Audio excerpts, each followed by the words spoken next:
وإذ قال إبراهيم لأبيه آزر أتتخذ أصناما آلهة إني أراك وقومك في ضلال مبين.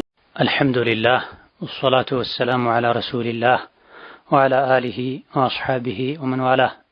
رب اشرح لي صدري ويسر لي أمري واحلل عقدة من لساني يفقه قولي. اللهم أعني وسددني واجمع لي بين الصواب والثواب. أما بعد، ይህ ቁጥር 191 ከተማሪዎች ለሚመጡ ጥያቄዎች መልስ የምንሰጥበት የዛዱል መዓድ ፈታዋ ነው።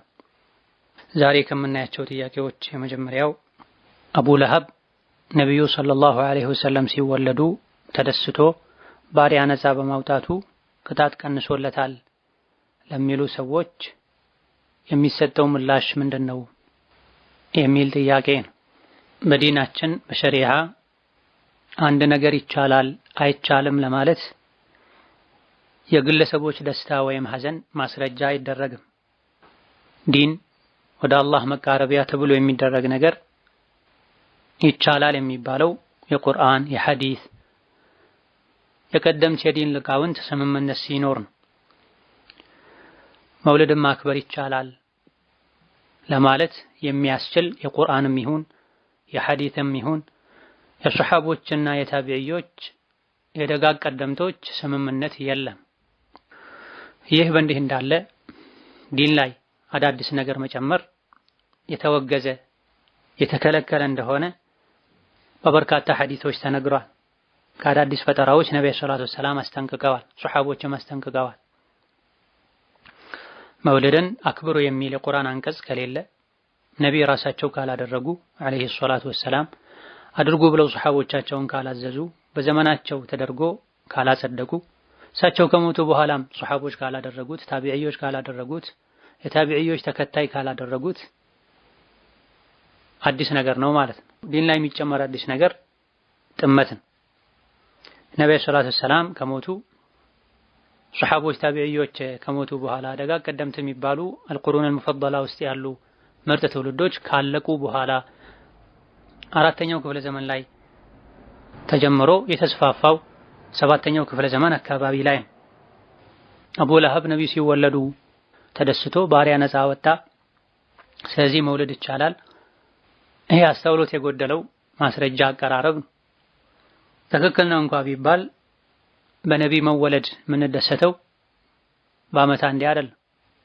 እድሜ ልካችንን ነው የምንደሰተው ሱናቸውን በመከተል ሱሪ ያሉትን በመስራት ተው ያሉትን በመተው እንደሳቸው ዒባዳ በማብዛት ዝክር ዱዓ በማብዛት አላህን በመፍራት እስላምን ሱናን ስለሰጠን አላህን ሁሌ በማመስገን እንጂ ከዓመቱ አንድ ሌሊት አንድ ቀን በመምረጥ አይደለም። አቡ ለሀብ ነብዩ ሲወለዱ ባሪያ ነፃ በማውጣቱ ቅጣት ቀንሶለታል የሚል ሐዲስ የለም። መውሊድ የሚያከብሩ ሰዎች ግን ቡኻሪ በዘገበው ሐዲስ አቡ ለሀብ ነብዩ ሲወለዱ ባሪያ ነፃ በማውጣቱ ምክንያት ጀሀነም ላይ ቅጣት ቀንሶለታል። ይህ የተገኘው በነብይ መወለድ በመደሰቱ ነው፣ ያውም ካፍር ከመሆኑ ጋር። ስለዚህ መውለድ ማክበር ቢቻል ነው ያሉ ዙሪያ ጥምጥም በመሄድ ነው ደሊል ለማድረግ የሚሞክሩት። በየሳምንቱ ሰኞ ለአቡ ለሀብ የጀሃነም ቅጣት ይቀንስለታል። ነብዩ ሲወለዱ አገልጋዩ ሱወይባ የነብዩን መወለድ ስትነግረው ደስ ብሎት ከባርነት ነፃ ስላወጣት ነው የሚል። ይሄን ሁሉ እነሱ የሚሉትን ሁሉ የያዘ ትክክለኛ ሐዲስ የለም። ቡኻሪ ላይ ያለ እነሱ በዚህ መልኩ እንዲቀያየሩት መነሻ የሆናቸው አንድ ሐዲስ ይገኛል። ነገር ግን ሐዲሱ እነሱ ባሉት መልኩ አቡ ለሀብ መውለድ በማክበሩ ነብይ በመወለዳቸው በመደሰቱ ቅጣት ቀነሰለት የሚል መልእክት የለው። አቡ ለሀብም ባሪያው ነብይ ሲወለዱ ስለነገረችው ደስ ብሎት ወዲያው ነፃ ወጣት የሚልም የለም። ይሄ ቡኻሪ ላይ የሐዲስ ሰዎች ላይ መቅጠፍ ነው የሚሆን። ቡኻሪ ውስጥ ያለው ትክክለኛው ዘገባ ከኡሙ ሐቢባ እንደተነገረው ኡሙ ሐቢባ ለነብዩ እህቴን አግባ ብላ ሐሳብ አቀረበችላቸው። ደስ ልሻል እንደ ይሄን ባደርግ አሏት። አዎን መቼም እኔም ብቻ አይደለም የምታገባው ሌላ ሰው አግብተሃል ያገባህ ነው እርሶ ጋር ያለን ኸይር መልካም ነገር ሌላ ሰው ከሚጋራኝ እህቴ ብትጋራኝ ነው የምወደው ስትላቸው ባለቤታቸው ሐቢባ ነብዩ ሰለላሁ ዐለይሂ ወሰለም ይሄ እኮ ለኔ አይፈቀድም ብለው መልስ ሰጧት። የአቡ ሰለማን ልጅ ልታገባ ነው ሲባል የሰማሁ ነው አለቻቸው መልሳ። ነብዩ ሰለላሁ ዐለይሂ ወሰለም የአቡ ሰለማ ልጅ የኡሙ ሰለማ ልጅ ናት፣ ኡሙ ሰለማ ደግሞ የኔ ባለቤት ናት፣ ለልጇ ደግሞ እኔ የእንጀራ አባት ነኝ፣ ረቢባዬ ናት። ስለዚህ እሷን ማግባት አልችልም። ይሄ ባይሆን እንኳ አባቷ የጡት ወንድሜ ነው። ሱወይባን ሁለታችንም አብረን ጠብተናል አሉ። ሱወይባ ማለት የአቡ ለሀብ አገልጋይ ነበረች። ስለዚህ የሰማሽው ወሬ ትክክል አይደለም። የአቡ ሰለማን የኡሙ ሰለማን ልጅ ማግባት አልችልም። በአንድ በኩል የባለቤቴ ልጅ ናት። አንድ ሰው አንዲትን ሴት ካገባ የእሷን ልጅ ማግባት አይችልም። በሌላ በኩል ደግሞ የጡት ወንድሜ ልጅ ናት። አግባ እያላችሁ የምታቀርቡልኝን ሰው ምንነት ቀድማችሁ ወቁ አሉ። ከዚያ አስከትሎ ዑርዋ ሐዲሱን ዘጋቢ ከሆኑ ታቢዒዎች መሃል አንዱ ሱወይባ የአቡ ለሀብ አገልጋይ ነበረች። አቡ ለሀብ ከባርነት ነፃ አውጥቷት ነበረ። ነቢዩን ሰለላሁ ዐለይሂ ወሰለም አጥብታለች። አቡ ለሀብ ከሞተ በኋላ ቤተሰቦቹ በመጥፎ ሁኔታ ላይ አዩት በህልማቸው። ይህ አቡ ለሀብን በህልም ያየው ሰው ከሞትክ በኋላ ምን ገጠመህ ብሎ ጠየቀው። አቡ ለሀብ ከሞትኩ በኋላ ምንም መልካም ነገር አላገኘሁም፣ ቢበዛ ያገኘሁት በአውራጣትና በአመልካች ጣት መሃል መዳፋችን በላይ በኩል ጎርጓዳ ያለ ቦታ ይኖራል። እችን የምታክል ነገር መጠጥ እንዳገኘ ተደረኩኝ ሱወይባን ነፃ በማውጣቴ አለው በህልም ላይ የውሰዋ። ይሄ ነው ቡኻሪ ዘንድ የተዘገበው። መውለድን የሚያከብሩ ሰዎች ለመውለድ መፈቀድ ደሊል ይሆናል ሲሉ የሚያቀርቡት ቡኻሪ ዘንድ ተዘግቧል የሚሉት ነገር በሙሉ የለም። እዚህ የነቢ መወለድ ልታበስረው ስትመጣ ነፃ ወጣት በየሳምንቱ ሰኞ ቅጣት ይቀንስልኛል አላት የሚለው ቡኻሪ ውስጥ የለም። ራሳቸው ጨማምረው ነው ፈጥረው ነው። በነቢ መወለድም ተደሰተ የሚል ነገር የለም። የትኛውም ትክክለኛ ዘገባ ላይ በነቢ መወለድ ተደሰተ የሚልም የለም። ደስ ብሎት ሱወይባን ነፃ ወጣ የሚልም የለም። እንደውም ሲራ ላይ የሚታወቀው ዘግይቶ ነፃ እንደወጣች ነው። ነብዩ ሂጅራ ከተሰደዱ በኋላ ወይም ሊሰደዱ ሲሉ ያኔ እንደተወለዱ ሄዳ ስታበስረው ነፃ ወጣች የሚል ማስረጃ ካለ በሰነድ ማቅረብ። ዲን በግምት በህልም አይሆን። የሐዲሱ ዘጋቢ ዑርዋ ወካነ አቡ ለሀብን አዕተቀሃ ፈአርضዐት ነቢያ የሚለው ቃል እኛ ያልነውን ያስይዛል። ያኔውኑ ነፃ ወጣት ሄዳ ነቢን አጠባች ማለት ተፈልጎበት ነው ሊሉ ሊከራከሩ ይችላል። ነገር ግን የሐዲስ አዋቂዎች እና አልሐፊዝ ኢብኑ ሐጀር ሌሎችም ከዛ በፊት ያሉ የሲራ ዘጋቢዎችም አቡ ለሀብ ሱወይባን ያኔ ነፃ አላወጣም፣ መጨረሻ ላይ ነብዩ ሂጅራ ሊሰደዱ ሲሉ አልያ ደግሞ ከተሰደዱ በኋላ ነው ነፃ ያወጣት ብሏል። ይሄ ደግሞ ነቢን ካጠባች ከረጅም ጊዜ በኋላ ነው ማለት ነው። አልዋቂዲ የሚባሉት ሌላኛው የሲራ ዘጋቢ ታሪክ አዋቂ فلما هاجر رسول الله صلى الله عليه وسلم إلى المدينة اعتقها أبو لهب بلوا ነብዩ ወደ መዲና ከተሰደዱ በኋላ ነው አቡ ለሀብ ነፃ ያወጣት። እስከዛ ነፃ እንድትወጣም አይፈልግም ነበር፣ ጫና ያደርግ ነበር። ነብዩ ሰለላሁ ዐለይሂ ወሰለም ውለታዋን ለመመለስ የተለያየ ክብካቤ ያደርጉላት እንደነበረ፣ ልብስና መሰል ነገር ይልኩላት እንደነበር ተነግሯል። ነብዩ መዲና ከተሰደዱ በኋላ አልያ ደግሞ ሊሰደዱ ሲሉ አካባቢ ነፃ እንደወጣች ነው ዘገባዎች የሚያሳዩት እንጂ ወዲያውኑ መሐመድ ተወለደ ስትል አቡ ለሀብ ነፃ አላወጣም። እንደዚሁ ደግሞ ዑርዋ ሙርሰል አድርጎ ነው ከማን እንደሰማው አልተናገረም። በጊዜው ዑርዋ አልነበረም። ቢያንስ እንኳ ገሌ ከሚባለው ሱሐባ ሰማሁ አላለም። ሙርሰል ደግሞ ማስረጃ ሊሆን አይችልም። መውሱል እንኳ ቢሆን ዑርዋ ከማን እንደሰማው ቢታወቅ በሌላ የዘገባ ሰነድ ቢጠናከር እንኳ ህልሙን ያየው ማን እንደሆነ አልታወቀም። ሙስሊም ነው ካፍር ነው? አቡ ለሀብ በህልም ታየ።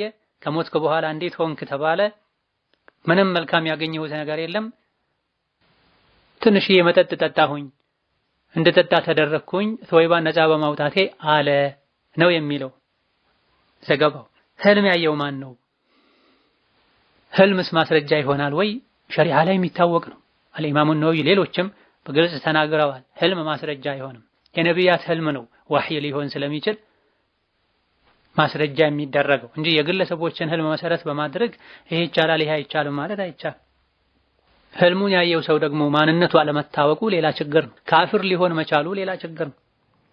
ይህ ደግሞ ከጠቅላላ የቁርአን የሐዲስ መርሆች ጋር የሚጋጭ መሆኑ ሌላ ተጨማሪ ችግር ነው። ምክንያቱም ቁርአን ላይ ሐዲስ ላይ ካፍር አኺራ ላይ በመልካም ስራው እንደማይጠቀም ነው የሚያሳየው የሚገልጸው። ከዚህ ውስጥ ተነጥሎ የወጣው አቡ ጣልብ ብቻ ነው። ዱንያ ላይ ለነብዩ ባደረገው ድጋፍ መከላከል ነብዩ ሸፋዓ አድርገው ጌታቸውን ለመነው ቅጣት ቀንሶለታል። ይሄ በትክክለኛ ሐዲስ ተነግሯል። በዚህ መልኩ በትክክለኛ ሐዲስ ተነጥሎ የወጣ ጉዳይ ካልሆነ በስተቀር በመሰረቱ ካፍር ዱንያ ላይ የሰራውን መልካም ስራ ቢሰራ አኺራ ላይ አይጠቀምም። ወቀዲምና ኢላ ማ ዐሚሉ ሚን ዐመሊን ፈጀዐልናሁ ሀባአን መንሱራ መተሉ ለዚነ ከፈሩ ቢረቢሂም አዕማሉሁም ከረማዲን እሽተደት ቢሂ ሪሑ ፊ የውሚን ዓሲፍ ላ የቅዲሩነ ሚማ ከሰቡ ዐላ ሸይ የሚሉ በርካታ ተመሳሳይ መልእክት ያላቸው አንቀጾች አሉ። ሙሽሪኮች የሰሩትን ስራ ተውሂድ ስለጎደለው አላህ የቦነን አቧራ እንዳደረገው ምንም እንዳልጠቀማቸው ነግሮናል። የካፍሮች ስራ ንፋስ እንዳቦነነው አመድ ነው። ያውም ኃይለኛ ንፋስ ባለበት ቀን እንደቦነነ አመድ ነው። ላ የቅዲሩነ ሚማ ከሰቡ ዐላ ሸይ ከሰሩት ስራ አንዳች ጥቅም ማግኘት አይችሉም ብሏል አላህ ተባረከ ወተዓላ። በእነዚህና መሰል አንቀጾች በግልጽ አላህ ካፍር መልካም ስራው እንደማይጠቅመው ነግሮናል። አቡ ለሀብ ካፍር ነው። ያውም በዛ ዘመን የነበረ የካፍሮች አንድ አውራ ነው። ሱወይባን ነፃ በማውጣቱ አኺራ ላይ ሊጠቀም አይችልም። ስራ ሁሉ ስለሚወድም የቦነን አቧራ ስለሚሆን ከዚህ የቁርአን አንቀጽ ወተን አቡ ለሀብ በህልም ታይቶ ውሃ እንድጠጣ ተደረግኩ አሊያ ደግሞ እነሱ እንደሚሉት መውሊድ የሚያከብሩ ሰዎች ቡኻሪ ላይ የሌለውን በትክክለኛ ሐዲስ ተነግሯል እያሉ እንደሚያወሩት ሰኞ ሰኞ ቅጣት ቀነሰለት ማለት አይቻልም። በትክክለኛ ሐዲስ ቢነገረን የአቡ ጣልቡ እንደተነገረው አምነን እንቀበላለን። ግን አልተነገረም፣ ህልም ነው፣ ሙርሰልም የሆነ ዘገባ ነው። ቁርአኑ የሚለው ተበት የዳ አቢ ለሀብን ወተብ ማ አግና ዐንሁ ማሉሁ ወማ ከሰብ። አቡ ለሀብ ተዋረደ፣ ጠፋ፣ ከሰረ፣ ገንዘቡ የሰራው ስራ ልጁ ምንም አልጠቀመውም ይላል። እሳት ሲገባ አልተከላከለለትም፣ እሳት ውስጥ ሆኖ ቅጣቱን ስቃዩን አልቀነሰለትም ነው የሚል። እንደው ህልሙ ትክክል ነው ሆኗል እንኳ ቢባል አቡ ለሀብ ነብይ ሲሆኑ ከማንም በላይ የሚያሰቃያቸው ሰው እሱ ነበር። በስሙ እሱን የሚያወግዝ ሱራ የወረደውም ለዚሁ ነው። ትክክል ሆኖ እንኳ ነብዩ ሲወለዱ ደስ ብሎት ሱወይባን ነፃ አውጥቷል ቢባል ኋላ ላይ ነቢይን በማስቸገሩ አዳ በማድረጉ ሰዎቹ ላ ኢላሀ ኢለላህ በሉ ትድናላችሁ ያሉ ሰው በተሰበሰበበት ሁሉ ሄደው ሲያስተምሩ እሱ ከኋላቸው ሆኖ በድንጋይ የመታቸው ያደማቸው ተውት፣ አትቀበሉት፣ አትመኑት፣ እብድ ነው እሱ ያለ አዳም ያደርጋቸው ሰው ነበር። በዚህ መልኩ ነቢይን ማስቸገሩ የሰራውን ስራ ዋጋ ሊያሳጣው ይችላል። እዚሁ መልካም ስራ ወንጀልን እንደሚያብሰው ሁሉ መጥፎ ስራም መልካም ስራን ያብሳል። በዚህ ልክ ነቢይ ነዳ ሲያደርግ የነበረ ሰው በነቢይ መወለድ ስለተደሰተ አኺራ ላይ ቅጣት ቀነሰለት አይባልም። ካፍር ቅጣት እንደማይቀንስለት የሚያሳይ ሌላ በርካታ የቁርአን አንቀጽም አለ። ኩለማ ኸበት ዚድናሁም ሰዒራ፣ የጀሃነም እሳት እንደመቀነስ ባለ ቁጥር ግለት እንጨምርለታለን ይላል። ላ ዩቅዳ ዐለይሂም ፈየሙቱ ወላ ዩኸፈፉ ዐንሁም ሚን ዐዛቢሃ ይላል። እነዚያ የካዱ ጀሃነም ውስጥ እንዲሞቱም ተወስኖ አይገላገሉም፣ አይሞቱም፣ እሳቱም አይቀንስላቸውም፣ ሁሌም እየጮሁ ወደ ዱንያ መልሱኝ እያሉ ይኖራሉ ይላል። አቡ ለሀብ ይህ አንቀጽ ይመለከተዋል። ከዚህ ነጥሎ የሚያወጣው ግልጽ ማስረጃ የለም። ማስረጃ ደርሶታል፣ እምቢ ብሏል። ነቢይ ነዳ አድርጓል። ላ ዩፈተሩ ዐንሁም ወሁም ፊህ ሙብሊሱን የሚል አንቀጽም አለ። ሰየስላ ናረን ዛተ ለሀብ ወምረአቱሁ ሐማለተል ሐጠብ የሚለውም ይሄን ነው የሚያሳይ። የጋለ እሳት ውስጥ ነው የሚኖረው ነው ቁርአኑ የሚል። ስለዚህ በቁርአንም ይሁን በሐዲስ አቡ ለሀብ በነቢ መወለድ ደስተኛ ስለሆነ ሰኞ ሰኞ ቅጣት ይቀንስለታል የሚል ማስረጃ የለም። ህልም ማስረጃ አይሆንም። ይሄን የቁርአን ከላይ የተጠቀሱ አይነት ቁርአኖችን ሊሰርዝ ሊያስተካክል ከጥቅል መልእክታቸው ተኽሲስ ሊያደርግ እስቲትና ሊያደርግ አይችልም። አንዳንድ ስለ ታሪክ ስለ ሲራ የሚናገሩ ሰዎች ያወሩትን ብቻ በመስማት ሸሪዓ ላይ አዲስ ነገር መለጠፍ ضعيفን ማስረጃ ማድረግ ፈጽሞ አይቻልም። አርአያችን ነብይ ናቸው፣ ሱሐቦች ናቸው፣ ኢማም ሻፊዒ፣ ኢማም አህመድ፣ ኢማም ማሊክ ናቸው፣ ታቢዒዎች ናቸው እንጂ አቡ ለሀብ አይደለም አርአያችን። እንደው ሆነው እንኳ ቢባል ነፃ ወጣ ተደሰተ እንኳ ቢባል ነብዩ ሱሐቦች ያላደረጉትን እሱ አደረገ ብለን እኛ አናደርግም። ወዴት ነው የሄደን ያለው? ቁርአኑን ሐዲሱን የሱሐቦችን መንገድ ትተን። ሌላኛው ጥያቄ መውሊድ ማክበር እንደሚቻል ከሚያሳዩ ማስረጃዎች አንዱ ነብዩ ሰለላሁ ዐለይሂ ወሰለም ሰኞ ቀን የሚጾሙት የተወለዱበት ቀን ስለሆነ ነበረ ለሚል ሰው ምን አይነት መልስ ይሰጣል የሚል ጥያቄ ነው። ይሄም መውሊድ የሚያከብሩ ሰዎች እንደ ማስረጃ አድርገው ከሚያቀርቧቸው ብዥታዎች መሃል አንዱ ነው። ይሄ ማስረጃ ይባል።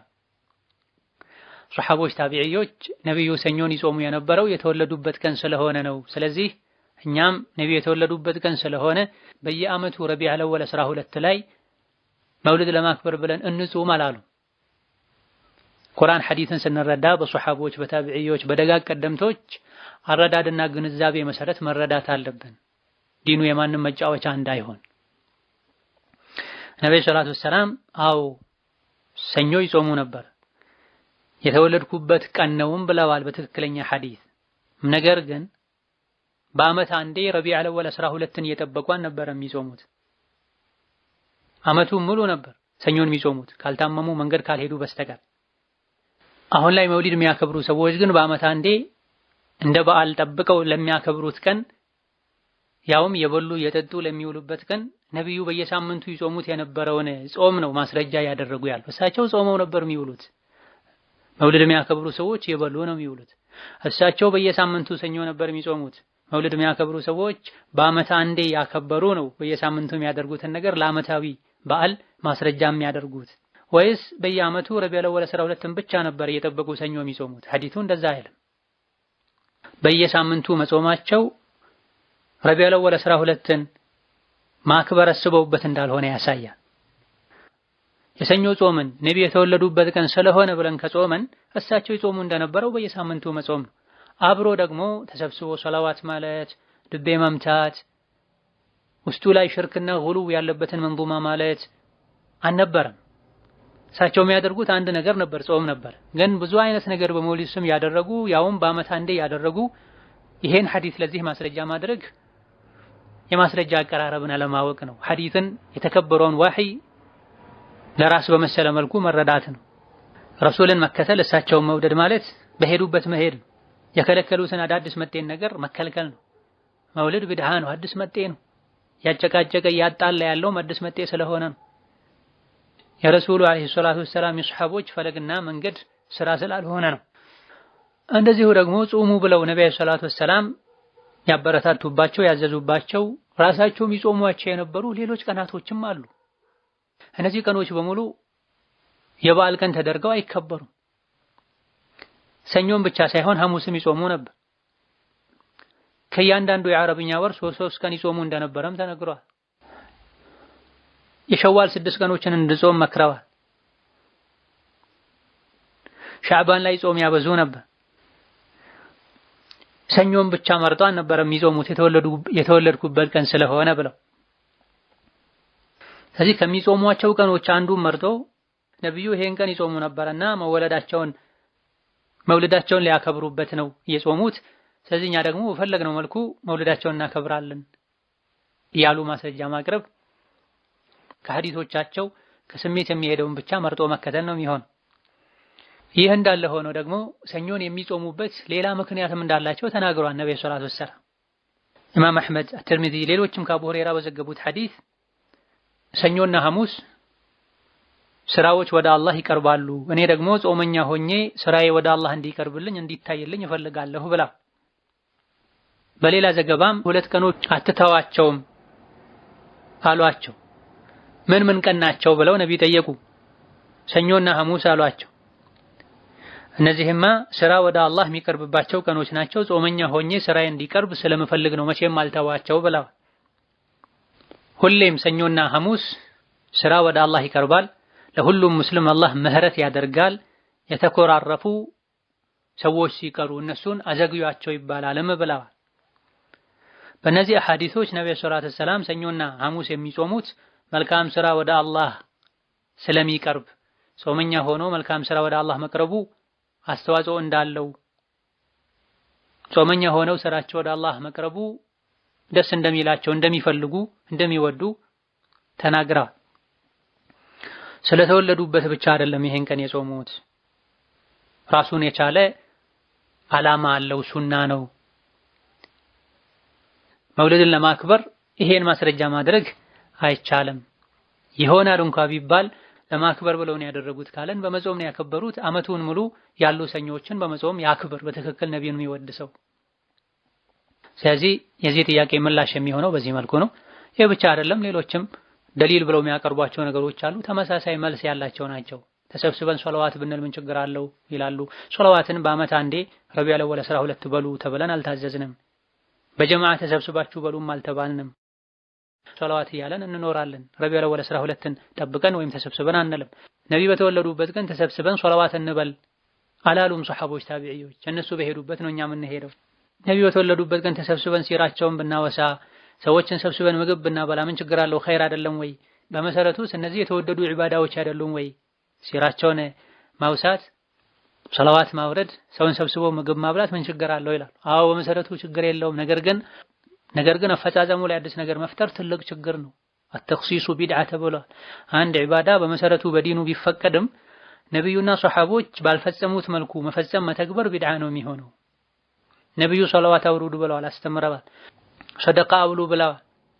ስለ ነብያት ታሪክ ተናግረዋል፣ ስለሳቸውም ተናግረዋል። ግን ረቢዑል አወል 12ን እየጠበቁ አልነበረም ይሄ የሚያደርጉት። እንደዚሁ ነብዩ ስለተለያዩ ነብያት ታሪክ ተናግረዋል። ሙሳ ነፃ የወጣበትን ቀን በጾም አክብረዋል። አኺሪህ የሚሉትም አለ። ይሄ እኛ በተረዳነው መልኩ አይደለም የሆነው። ሌሎችም እነሱ በመሰላቸው መልኩ እየተረዱ ቅድም ቡኻሪ ላይ አለ ብለው የሌለው እንደተናገሩት የተለያዩ መረጃና ማስረጃዎችን እገሌ የሚባለው ክታብ ላይ አለ ብለው ጨማምረው አዛብተው የሚያቀርቡበት ሁኔታ አለ። ለሐቅ ልቡን ዝግጁ አድርጎ ከፍቶ ለመጣ ሰው፣ ገለልተኛ ሆኖ ሐቅን ለሚፈልግ ሰው ለሁሉም መልስ አለው። አንድ እንኳን ንጹህ የሆነ በቂ የሆነ መውሊድን ማክበር ይቻላል፣ ሱና ነው፣ ተወዳጅ ነው ለማለት የሚያስችል ማስረጃ የለም። የሚያቀርቧቸው ነገሮች ሁሉ እነሱ በመሰላቸው መልኩ የተረዷቸው ናቸው። ሱሐቦች ባልተረዱት መልኩ ተረተው፣ ታቢዒዎች ባልተረዱት መልኩ ተረተው። ሱሐቦች ታቢዒዎች ያልተረዱትን እኛ ተረዳን ማለት ሱሐቦች ታቢዒዎች የነቢዩ ውዴታ ነው ብለው ያላደረጉትን ነገር እኛ አደረግን ማለት ሱሐቦችን መናቅ ነው የሚሆነው። ራስን ከነሱ ማስበለጥ ነው የሚሆነው። እነሱ ሳይሆኑ እኛ ነበረን ለነቢይ ባልደረባነት ሱሐባነት መመረጥ ያለብን። አላህም እና አቡበክርን፣ ዑመርን፣ ዑስማንን፣ አቡ ሁረይራን ሲመርጥ ያለ አግባብ ነው እነሱን የመረጠው። ብዙ ነገር አጉድለዋል፣ አላሟሉም የነቢይን መሐባ ውዴታ ማለት ነው የሚሆነውና እንደው ለአኺራው የሚያስብ ቀብር ላይ እንደሚጠየቅ የሚያውቅ ሁሉ ሊጠነቀቅ፣ ሱሐቦች ከቆሙበት ሊቆም፣ ለነሱ የበቃቸው ሊበቃው ይገባል። ነሰሉላህ አን የህዲየና ነሰሉላህ አን የህዲየና ሊማ እኽቱሊፈ ፊህ ሚነል ሐቅ ኢነሁ የህዲ መን የሻኡ ኢላ ሲራጢን ሙስተቂም። ሌላኛው ጥያቄ ሽርክና ኩፍር ምንድነው ልዩነቱ? ሽርክስ ከእስልምና ያወጣል የሚል ጥያቄ። ሁለቱንም ያያይዛቸው ያገናኛቸው የሚለያያቸውም ነገር አለ። ሽርክ ማለት የአላህን ብቸኝነት አለመቀበልና እሱ ላይ ሌላን ማጋራት ማለት ነው።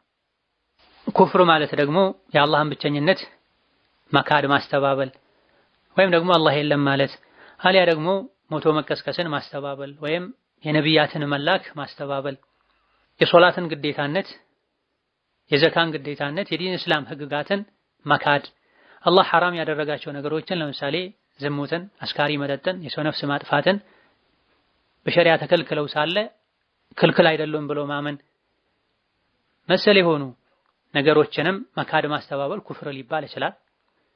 ሽርክ ግን በአላህ ከማመን ጋር የአላህን ሐቅ ለሌሎች አሳልፎ መስጠትን የሚሆነው በአላህ ማጋራት ነው የሚሆነው። አላህን ብቻ መለመን ሲገባው ከአላህ ውጪ ያለን አካል ሩቅ ያለን የሞተን ድረስልን ከጭንቅ አውጣኝ ቢል ጠብቀኝ ቢል ከአላህ ውጪ ላለ አካል ቢያርድ ቢሳል ይህ ሽርክ ይባላል። ኩፍርም ሊባል ይችላል። የአላህን ብቸኝነት መካድና ለአላህ የሚገባውን ለሌላ መስጠት ስለሚሆን ቁርአንም ላይ የሽርክ ተግባርን አንዳንዴ የሙሽሪኮችን ተግባር መፈጸም ካፍር እንደሚያስብል የሚያሳዩ አንቀጾች አሉ። ወመን የድዑ መዐ አላህ ኢላሀን አኸረ ላ ቡርሃነ ለሁ ቢሂ ፈኢነማ ሒሳቡሁ ዒንደ ረቢህ ኢነሁ ላ ዩፍሊሑል ካፊሩን የሚል አንቀጽ አለ። ከአላህ ጋር ሌላን አምላክ ያመለከ የእሱ ምርመራ ሂሳቡ የሚሆነው ዋጋውን የሚያገኘው አላህ ዘንድ ነው፣ ከሃዲዎች አይድኑም ይላል። የሽርክን ተግባር የፈጸመ ሰው አላህ ካፍር ብሏል። በጥቅሉ ሁለቱም ተቀራራቢ ናቸው። ኩፍር የሚለው ከሽርክ ይልቅ ሰፋ ያለ ነው። የአላህን መኖር ማስተባበልም ኩፍር ይባላል። አላህ እንድናምንባቸው የነገረን ነገሮችን ሞቶ መቀስቀስን፣ የመላኢካ መኖርን፣ የመልእክተኛ መላክን፣ የመጽሐፍት መውረድን ማስተባበል፣ እንደዚሁ አላህ ግዴታ ያደረጋቸው ነገሮችን ሶላትን፣ ዘካን ማስተባበል ወይም የከለከለን ነገሮችን መብት ነው መጠቀም ይቻላል ብሎ ክልክልነቱን አምኖ አለመቀበል ኩፍር ሊባል ይችላል። ሽርክ በአላህ ከማመን ጋር የአላህን ሐቅ ለሌሎች አሳልፎ መስጠትና ማጋራት ይሆናል። ከእስላም ያስወጣሉ ወይ? አዎ፣ ሽርክም ኩፍርም ትልልቆቹ ከሆኑ ከእስላም ያወጣል። ሽርክ ትንሽና ትልቅ ተብሎ ተከፍሏል። ኩፍርም ትንሽና ትልቅ ተብሎ ተከፍሏል። ትልቅ ሽርክ የሚባለው ለአላህ ተባረከ ወተዓላ በፈጣሪነቱ፣ በአድራጊነቱ፣ በአምላክነቱ፣ በመልካም ስምና ባህሪያቱ አቻ አለው፣ አምሳያ አለው፣ አጋር አለው ብሎ ማመን የወንጀሎች ሁሉ ወንጀል። ይህ አይነቱ ሽርክ ላይ የወደቀ ሰው ስራው በሙሉ ይወድማል። ዱንያ ላይ ከእስልምና ይወጣል። ሳይቶብት ከሄደ አኺራ ላይ አላህ አይምረውም። አኺራ ላይ መግቢያው ጀሀነም ይሆናል። አላህ ተባረከ ወተዓላ በፈጣሪነቱ፣ በአድራጊነቱ፣ በአምላክነቱ፣ በመልካም ስምና ባህሪያቱ ብቸኛ አይደለም፣ አምሳያ አጋር አለው ማለት የሚያከፍረው የሽርክ አይነት ነው። ወከዛሊክ ከአላህ ውጪ የሩቅን ምስጢር የሚያውቅ አለ ብሎ ማመን፣ ከአላህ ውጪ ያሉ አካላት ሙታን ይጠቅማሉ፣ ይጠብቃሉ ብሎ ማመን የሚያከፍረው ከእስላም የሚያወጣው የሽርክ አይነት ነው። ኩፍር ደግሞ ማንኛውም ኢማንን የሚጻረር ቃል፣ ተግባር፣ እምነት ሲሆን በቃልም ይሁን በተግባር ኢማንን የሚጻረር ኩፍር ከሱ የተገኘ ሰው ከእስልምና ይወጣል። የትልቁ ኩፍር ሁክሙ ልክ እንደ ሽርክ ነው። ስለዚህ ትልቁ ኩፍር፣ ትልቁ ሽርክ ሁለቱም ከእስልምና ያስወጣል።